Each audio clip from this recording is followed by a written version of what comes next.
नमस्कार, खबरों के इस बुलेटिन में तुहाडा स्वागत है। मैं हरमन शंकर। पहला पेश ने चोणवीं खबरां। प्रधानमंत्री नरेंद्र मोदी वालों 75 डिजिटल बैंकिंग इकाइयां राष्ट्र नूं समर्पित। इन्हां विच पंजाब तो जलंधर, फरीदकोट और लुधियाना दीआं 3 इकाइयां भी शामिल।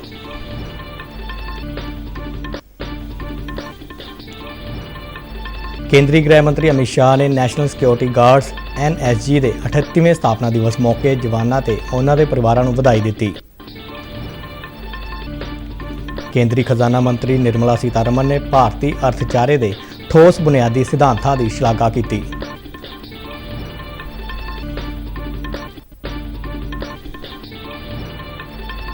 एयरफोर्स वाइव्स वैलफेयर एसोसीएशन ने सिर्फ 3 महीनों में उन दीआं 41,000 टोपियां बुन के गिनीज बुक विच अपना नाम दर्ज करवाया है। T20 विश्व कप के पहले मैच में नामीबिया ने श्रीलंका नूं 55 दौड़ां के फर्क नाल हराया। ते हुण खबरां विस्तार नाल। प्रधानमंत्री नरेंद्र मोदी ने वीडियो कॉन्फ्रेंसिंग राहीं 75 डिजिटल बैंकिंग इकाइयां यानी DBU राष्ट्र नूं समर्पित कीतियां। इन्हां यूनिटां की स्थापना का मकसद डिजिटल बैंकिंग का लाभ देश के कोने-कोने तक पहुँचाना है। DBU डिजिटल वित्तीय समर्था का प्रसार करनगियां अते इस दे नाल ही ग्राहकां नूं साइबर सुरक्षा जागरूकता अते सुरक्षा उपावां बारे सिੱਖਿਅਤ करनगियां। प्रधानमंत्री ने कहा कि यह बैंक इकाइयां साल भर बैंकिंग उत्पादां अते सेवावां दा बेहतर डिजिटल तजर्बा प्रदान करनगियां। प्रधानमंत्री नरेंद्र मोदी ने अपने संबोधन में कहा कि अज देश डिजिटल इंडिया की इस समर्था का एक बार फिर गवाह बनया है। अज 75 DBU देश के 75 जिलों में होंद विच आ गए ने। आज 75 डिजिटल बैंकिंग यूनिट्स देश के 75 जिलों में धरातल पर उतर रही है। मैं इस मिशन से जुड़े सभी लोगों, हमारे बैंकिंग सेक्टर को, हमारे RBI को बहुत बहुत बधाई देता हूं। साथियों, भारत के सामान्य मानवी के जीवन को आसान बनाने का जो अभियान देश में चल रहा है, डिजिटल बैंकिंग यूनिट्स उस दिशा में एक और बड़ा कदम है। ये सिर्फ एक ऐसी विशेष बैंकिंग व्यवस्था है जो मिनिमम डिजिटल इंफ्रास्ट्रक्चर से मैक्सिमम सेवाएं देने का काम करेगी। प्रधानमंत्री मोदी ने कहा कि प्रबंधां विच पारदर्शिता अते सुधार लियाउण अते आखिरी व्यक्ति तक पहुंच करन दी साडी वचनबद्धता है। प्रधानमंत्री ने कहा कि ये सेवावां कागजी लिखत पढ़त तो मुक्त होणगियां अते पहलां नालों किते वध आसान भी होणगियां। कागजी लिखापट्टी और झंझटों से मुक्त होगी और पहले से कहीं ज्यादा आसान होगी।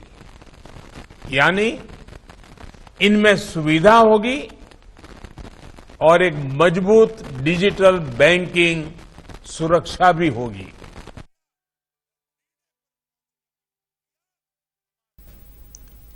प्रधानमंत्री मोदी ने कहा कि भारत के आम मनुखी जीवन को आसान बनाने की देश में जिहड़ी मुहिम चल रही है, डिजिटल बैंकिंग इकाइयां इस दिशा में महत्वपूर्ण कदम ने।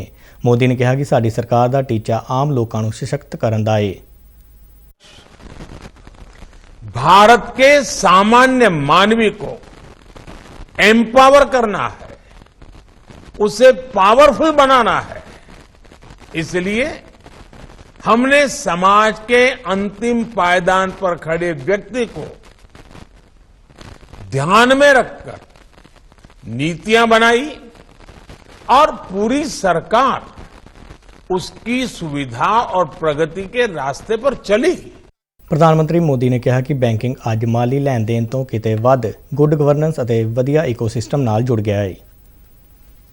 आज वित्तीय लेन देन से कहीं आगे बढ़कर गुड गवर्नेंस और बेटर सर्विस डिलीवरी का भी एक माध्यम बन चुकी है।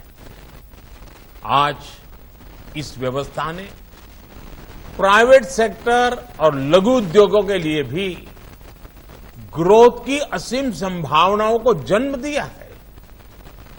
आज भारत में ऐसा शायद ही कोई क्षेत्र हो जिसमें टेक्नोलॉजी के जरिए प्रोडक्ट और सर्विस डिलीवरी एक नया स्टार्टअप इकोसिस्टम न बन रहा।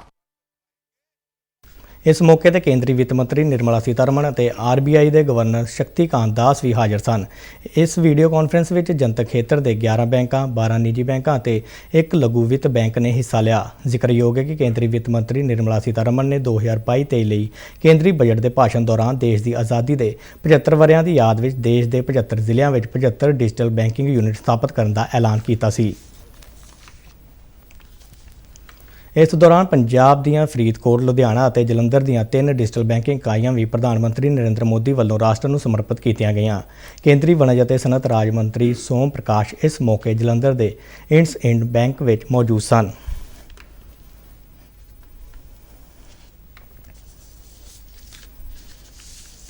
ਨੈਸ਼ਨਲ ਸਿਕਿਉਰਿਟੀ ਗਾਰਡਸ NSG ਅੱਜ ਆਪਣਾ 38ਵਾਂ ਸਥਾਪਨਾ ਦਿਵਸ ਮਨਾ ਰਹੀ ਹੈ। ਕੇਂਦਰੀ ਗ੍ਰਹਿ ਮੰਤਰੀ ਅਮਿਤ ਸ਼ਾਹ ਨੇ NSG ਦੇ ਅਧਿਕਾਰੀਆਂ ਅਤੇ ਜਵਾਨਾਂ ਨੂੰ ਵਧਾਈ ਦਿੱਤੀ ਹੈ। ਆਪਣੇ ਇੱਕ ਟਵੀਟ ਵਿੱਚ ਉਹਨਾਂ ਕਿਹਾ ਕਿ ਹਰੇਕ ਭਾਰਤੀ ਨੂੰ NSG ਦੀ ਬਹਾਦਰੀ ਤੇ ਮਾਣ ਹੈ। ਉਹਨਾਂ ਕਿਹਾ ਕਿ NSG ਦੇ ਕਮਾਂਡੋ ਸਰਵੋਤਮ ਸੁਰੱਖਿਆ ਦੇ ਮੰਤਰ ਨਾਲ ਦੇਸ਼ ਵਾਸੀਆਂ ਵਿੱਚ ਵਿਸ਼ਵਾਸ ਦੀ ਭਾਵਨਾ ਪੈਦਾ ਕਰਦੇ ਨੇ। ਗ੍ਰਹਿ ਮੰਤਰੀ ਨੇ ਰਾਸ਼ਟਰੀ ਸੁਰੱਖਿਆ ਪ੍ਰਤੀ NSG ਦੇ ਕਰਮਚਾਰੀਆਂ ਦੀ ਸਮਰਪਣ ਭਾਵਨਾ ਨੂੰ ਨਮਨ ਕੀਤਾ। ਅਮਰੀਕਾ ਦੀ ਆਪਣੀ ਸਰਕਾਰੀ ਯਾਤਰਾ ਦੌਰਾਨ ਵਾਸ਼ਿੰਗਟਨ DC ਵਿੱਚ ਪੱਤਰਕਾਰਾਂ ਨੂੰ ਸੰਬੋਧਨ ਕਰਦਿਆਂ ਕੇਂਦਰੀ ਖਜ਼ਾਨਾ ਮੰਤਰੀ ਨਿਰਮਲਾ ਸੀਤਾਰਮਣ ਨੇ ਬਿਜਲੀ ਉਤਪਾਦਨ ਲਈ ਕੋਲੇ ਤੇ ਭਾਰਤ ਦੀ ਸਭ ਤੋਂ ਵੱਧ ਨਿਰਭਰਤਾ ਬਾਰੇ ਕਿਹਾ ਕਿ ਕਈ ਪੱਛਮੀ ਦੇਸ਼ ਬਿਜਲੀ ਉਤਪਾਦਨ ਲਈ ਕੋਲੇ ਦੀ ਵਰਤੋਂ ਕਰ ਰਹੇ ਨੇ। ਉਹਨਾਂ ਕਿਹਾ ਕਿ ਸਿਰਫ ਭਾਰਤ ਹੀ ਨਹੀਂ, ਦੁਨੀਆ ਭਰ ਦੇ ਕਈ ਦੇਸ਼ਾਂ ਵੱਲੋਂ ਊਰਜਾ ਦੇ ਉਤਪਾਦਨ ਵੱਲ ਮੁੜ ਕੋਲੇ ਵੱਲ ਰੁੱਖ ਕਰਦਿਆਂ ਦੇਖਿਆ ਜਾ ਰਿਹਾ ਹੈ।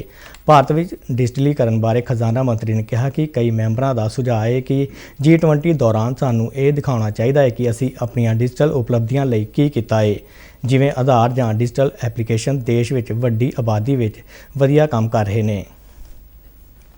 Western world has seen countries moving to coal. Austria has already said, and today did I say that they're going back to coal. Did I see a news item today that in UK the Battersea, one of the oldest legacy thermal units, is back again. It's a beautiful landmark for London, but then matter of fact it is now reviving itself as a thermal unit. ਭਾਰਤੀ ਸੈਨਾ ਨੇ ਸੈਨਾ ਵਿੱਚ ਭਰਤੀ ਹੋਣ ਵਾਲੇ ਅਗਨੀਵੀਰਾਂ ਦੀ ਤਨਖਾਹ ਅਤੇ ਹੋਰ ਸਹੂਲਤਾਂ ਲਈ 11 ਬੈਂਕਾਂ ਨਾਲ ਸਮਝੌਤਾ ਕੀਤਾ ਹੈ। ਜਿਨ੍ਹਾਂ ਬੈਂਕਾਂ ਨਾਲ ਸਮਝੌਤਾ ਕੀਤਾ ਗਿਆ ਹੈ ਉਹਨਾਂ ਵਿੱਚ Bharti state bank, Punjab national bank, bank of Baroda, IDBI bank, ICICI bank, HDFC bank, Axis bank, Yes bank, Kotak Mahindra, IDFC first bank ਅਤੇ ਬੰਧਨ ਬੈਂਕ ਸ਼ਾਮਲ ਨੇ। ਰੱਖਿਆ ਮੰਤਰਾਲਾ ਨੇ ਕਿਹਾ ਕਿ ਇਹਨਾਂ ਸਮਝੌਤਿਆਂ ਨਾਲ ਅਗਨੀਵੀਰਾਂ ਨੂੰ ਬੈਂਕਿੰਗ ਸਹੂਲਤਾਂ ਪ੍ਰਦਾਨ ਕੀਤੀਆਂ ਜਾ ਸਕਣਗੀਆਂ। ਇਸ ਸਮਝੌਤੇ ਦੇ ਭਾਰਤੀ ਸੈਨਾ ਦੇ ਐਡਜੂਟੈਂਟ ਜਨਰਲ ਲੈਫਟੀਨੈਂਟ ਜਨਰਲ C ਬੰਸੀ ਪਨੋਪਾ ਦੀ ਮੌਜੂਦਗੀ ਵਿੱਚ ਇੱਕ ਸਮਾਰੋਹ ਦੌਰਾਨ ਲੈਫਟੀਨੈਂਟ ਜਨਰਲ V ਸ਼੍ਰੀਹਰੀ ਅਤੇ ਬੈਂਕਾਂ ਦੇ ਸੀਨੀਅਰ ਅਧਿਕਾਰੀਆਂ ਵੱਲੋਂ ਹਸਤਾਖਰ ਕੀਤੇ ਗਏ। ਅਗਨੀਵੀਰ ਤਨਖਾਹ ਪੈਕੇਜ ਤਹਿਤ ਦੇਸ਼ ਪੇਸ਼ ਕੀਤੇ ਗਏ ਲਾਭ ਅਤੇ ਵਿਸ਼ੇਸ਼ਤਾਵਾਂ ਰੱਖਿਆ ਤਨਖਾਹ ਪੈਕੇਜ ਦੇ ਬਰਾਬਰ ਨੇ। ਇਸ ਤੋਂ ਇਲਾਵਾ ਬੈਂਕਾਂ ਨੇ ਉਹਨਾਂ ਅਗਨੀਵੀਰਾਂ ਨੂੰ ਨਰਮ ਕਰਜ਼ੇ ਦੇਣ ਦੀ ਪੇਸ਼ਕਸ਼ ਵੀ ਕੀਤੀ ਹੈ ਜੋ ਆਪਣੇ ਉਦਮੀ ਹੁਨਰ ਨੂੰ ਵਧਾਉਣ ਅਤੇ ਉਤਸ਼ਾਹਿਤ ਕਰਨ ਦੇ ਇੱਛੁਕ ਨੇ। ਅਗਨੀਵੀਰ ਯੋਜਨਾ ਅਧੀਨ ਅਗਨੀਵੀਰਾਂ ਦਾ ਪਹਿਲਾ ਜੱਥਾ ਜਨਵਰੀ 2023 ਤੱਕ ਸਿਖਲਾਈ ਕੇਂਦਰਾਂ ਵਿੱਚ ਸ਼ਾਮਲ ਹੋਵੇਗਾ। ਏਅਰਫੋਰਸ ਵਾਈਵਸ ਵੈਲਫੇਅਰ ਐਸੋਸੀਏਸ਼ਨ ਨੇ ਸਿਰਫ 3 ਮਹੀਨਿਆਂ ਵਿੱਚ ਉੱਨ ਦੀਆਂ 41,000 ਟੋਪੀਆਂ ਬੁਣ ਕੇ ਗਿਨੀਜ਼ ਬੁੱਕ ਆਫ ਵਿੱਚ ਆਪਣਾ ਨਾਮ ਦਰਜ ਕਰਵਾਇਆ ਹੈ। ਐਸੋਸੀਏਸ਼ਨ ਦੀਆਂ 3,000 ਤੋਂ ਵੱਧ ਮਹਿਲਾ ਮੈਂਬਰਾਂ ਨੇ ਇਸ ਸਾਲ 15 ਜੁਲਾਈ ਤੋਂ ਸ਼ੁਰੂ ਹੋਈ ਨਿਟਾਥੌਨ ਦੇ ਨਾਮ ਨਾਲ ਵਿਸ਼ੇਸ਼ ਮੁਹਿੰਮ ਤਹਿਤ ਇਹ ਟੋਪੀਆਂ ਬੁਣੀਆਂ। ਦਿੱਲੀ ਦੇ ਸਰਵਤੋ ਪਾਰਕ ਦੇ ਏਅਰਫੋਰਸ ਆਡੀਟੋਰੀਅਮ ਵਿੱਚ ਐਸੋਸੀਏਸ਼ਨ ਦੀ 62ਵੀਂ ਵਰ੍ਹੇਗੰਢ ਮੌਕੇ ਗਿਨੀਜ਼ ਵਰਲਡ ਰਿਕਾਰਡ ਦੇ ਐਡਿਊਡੀਕੇਟਰ ਨੇ ਐਸੋਸੀਏਸ਼ਨ ਨੂੰ ਪੁਰਸਕਾਰ ਦੇਣ ਦਾ ਐਲਾਨ ਕੀਤਾ, ਜਿਸ ਨੂੰ ਐਸੋਸੀਏਸ਼ਨ ਦੀ ਮੁਖੀ ਨੀਤਾ ਚੌਧਰੀ ਨੇ ਪ੍ਰਾਪਤ ਕੀਤਾ। ਮਹਿਲਾ ਤੇ ਬਾਲ ਵਿਕਾਸ ਮੰਤਰੀ ਸਮ੍ਰਿਤੀ ਇਰਾਨੀ ਇਸ ਸਮਾਰੋਹ ਵਿੱਚ ਮੁੱਖ ਮਹਿਮਾਨ ਅਤੇ ਰੱਖਿਆ ਮੰਤਰੀ Rajnath Singh guest of honour ਵਜੋਂ ਸ਼ਾਮਲ ਹੋਏ। ਐਸੋਸੀਏਸ਼ਨ ਦੀਆਂ ਮੈਂਬਰਾਂ ਵੱਲੋਂ ਬੁਣੀਆਂ ਗਈਆਂ ਇਹ ਟੋਪੀਆਂ ਆਉਂਦੀਆਂ ਸਰਦੀਆਂ ਵਿੱਚ ਬੇਘਰੇ ਅਤੇ ਗਰੀਬ ਲੋਕਾਂ ਨੂੰ ਦਾਨ ਕੀਤੀਆਂ ਜਾਣਗੀਆਂ। T20 ਵਿਸ਼ਵ ਕੱਪ ਅੱਜ ਤੋਂ ਆਸਟ੍ਰੇਲੀਆ ਵਿੱਚ ਸ਼ੁਰੂ ਹੋ ਗਿਆ ਹੈ। 16 ਟੀਮਾਂ ਵਾਲੇ ਇਸ ਟੂਰਨਾਮੈਂਟ ਦੇ ਕੁਆਲੀਫਾਇੰਗ ਗੇੜ ਦੇ ਪਹਿਲੇ ਮੈਚ ਵਿੱਚ ਨਾਮੀਬੀਆ ਨੇ ਸ਼੍ਰੀਲੰਕਾ ਨੂੰ 55 ਦੌੜਾਂ ਦੇ ਫਰਕ ਨਾਲ ਹਰਾ ਦਿੱਤਾ ਹੈ। ਸ਼੍ਰੀਲੰਕਾ ਨੇ ਟਾਸ ਜਿੱਤਣ ਉਪਰੰਤ ਪਹਿਲਾਂ ਗੇਂਦਬਾਜ਼ੀ ਕਰਨ ਦਾ ਫੈਸਲਾ ਕੀਤਾ। ਨਿਰਧਾਰਤ 20 ਓਵਰਾਂ ਵਿੱਚ ਨਾਮੀਬੀਆ ਨੇ 7 ਵਿਕਟਾਂ ਗਵਾ ਕੇ ਸ਼੍ਰੀਲੰਕਾ ਸਾਹਮਣੇ ਜਿੱਤ ਲਈ 164 ਦੌੜਾਂ ਦਾ ਟੀਚਾ ਰੱਖਿਆ। ਇਸ ਦੇ ਮੁਕਾਬਲੇ ਵਿੱਚ ਸ਼੍ਰੀਲੰਕਾ ਦੀ ਸਾਰੀ ਟੀਮ 19 ਓਵਰਾਂ ਵਿੱਚ ਹੀ 108 ਦੌੜਾਂ ਬਣਾ ਕੇ ਆਊਟ ਹੋ ਗਈ। ਇਸ ਮੈਚ ਉਪਰੰਤ ਇਸੇ ਗਰਾਊਂਡ ਵਿੱਚ 1:30 ਵਜੇ ਸੰਯੁਕਤ ਅਰਬ ਅਮੀਰਾਤ ਅਤੇ ਨੀਦਰਲੈਂਡ ਵਿਚਾਲੇ ਮੈਚ ਖੇਡਿਆ ਜਾਵੇਗਾ। ਤੇ ਇਸ ਦੇ ਨਾਲ ਹੀ ਖਬਰਾਂ ਦਾ ਇਹ ਬੁਲੇਟਿਨ ਖਤਮ ਹੋਇਆ। ਆਗਿਆ ਦਿਓ, ਨਮਸਕਾਰ।